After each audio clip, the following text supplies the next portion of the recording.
Hi. இன்றைக்கி ரசம் வந்து என்னோடய ஸ்டைலில் நான் எப்படி ரசம் வைப்பேன் அப்படிங்கிறத வீடியோக்குள்ளே ஷேர் பண்ண போகிறேன். ஸோ வாங்க வீடியோக்குள்ளே போயிட்டு ரசம் எப்படி வைக்கலாம் அப்படிங்கிறத பார்க்கலாம்.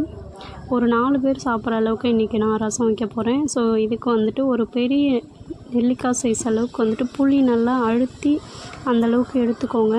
ஒரு 3 பச்சை மிளகா, 2 கட்டி பூண்டு வந்து நான் எடுத்து வச்சுருக்கேன். ஒரு 2-3 கொத்து கருவேப்பிலை உருகி வச்சுருக்கேன். 1 ஸ்பூன் மிளகு, 1 ஸ்பூன் கொத்தமல்லி விதை, 1.5 ஸ்பூன் அளவுக்கு வந்துட்டு ஜீரகம் எடுத்திருக்கேன். இதெல்லாம் வந்துட்டு உரலில் வச்சு நசுக்கி எடுக்க போகிறேன்.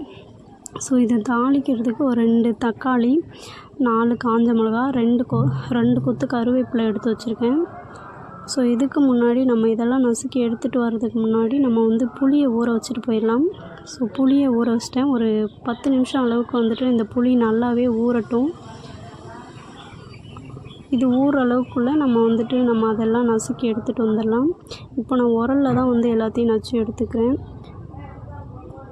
கொத்தமல்லி விதையும் நல்லா நசுக்கி எடுத்துக்கோங்க.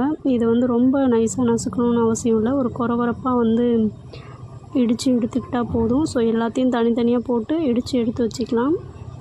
ஸோ பூண்டையும் அந்த மாதிரி வந்துட்டு நல்லா நச்சுக்கலாம். இது கூடவே வந்துட்டு அந்த மிளகு, அந்த மிளகாவும் கருவேப்பிலையும் சேர்த்து இடிச்சிக்கலாம். இதையுமே இந்த மாதிரி எடுத்து வச்சிருந்த எல்லாத்தையும் நசுக்கி எடுத்தாச்சு. ஸோ வாங்க புளி வந்து நல்லா கரைச்சி இருத்து வச்சுக்கலாம்.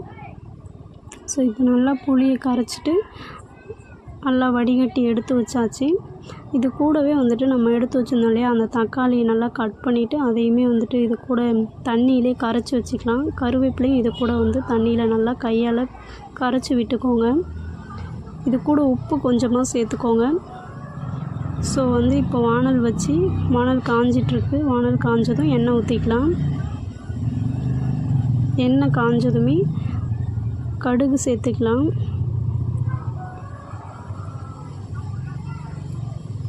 கடுகு சேர்த்துட்டு பொரிஞ்சோடனே அந்த மிளகாவையும் இது கூட சேர்த்துக்கலாம். மிளகாய் சேர்த்துட்டு இது லைட்டாக கலர் மாறுது பாருங்கள். இப்போவே வந்துட்டு அந்த இடித்து வச்ச எல்லாத்தையும் நம்ம சேர்த்துக்கலாம். இது கூடவே சேர்த்துட்டு இது கூட கொஞ்சமாக மஞ்சள் தூள் சேர்த்து நல்லா ஒரு 2 நிமிஷம் போல் நல்லா வந்து பரட்டி விடுங்க. இது கூட அந்த தண்ணியை சேர்த்துக்கலாம். தண்ணியை சேர்த்துட்டு இது கூடவே கொஞ்சமாக உப்பு சேர்த்துக்கோங்க. கம்மியாக சேர்த்துக்கோங்க. இப்போ வந்து இது கூட வந்து ஒரு 1/4 ஸ்பூன் அளவுக்கு பெருங்காயத்தூள் சேர்த்துட்டு நம்ம இதை மூடி போட்டுடலாம்.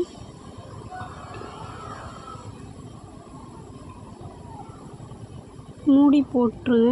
மூடி போட்டுட்டு ஒரு 2 நிமிஷம் போல் பார்த்தீங்க அப்படின்னா இந்த மாதிரி நல்லா கொதி வந்திருக்கும். கொதி வந்தோடனே ஒரு அரை கிளாஸ் வந்து தண்ணி இது கூட சேர்த்துட்டு எடுத்துடலாம். ஸோ அவ்வளோதான், ரசம் வந்து ரெடி ஆகிடுச்சு. நான் இந்த மாதிரி தான் ரசம் வைப்பேன். ஸோ நீங்கள் வந்துட்டு இந்த மாதிரி வச்சு பாருங்கள். நல்லா இருந்தால் என்னோடய கமெண்ட்டில் ஷேர் பண்ணுங்கள். இந்த வீடியோ பிடிச்சிருந்தால் லைக் பண்ணுங்கள், ஷேர் பண்ணுங்கள், கமெண்ட் பண்ணுங்கள் அண்ட் சப்ஸ்கிரைப் பண்ணுங்கள். Okay, thank you. This video sponsor by BuyMode Shopping App. BuyMode Shopping App is one of the online shopping app now available on Play Store and App Store. BuyMode e-shopping. கொலகாராச்சு என் மூச்சு புத்தி மாறி போயாச்சு எட கொலகாரா.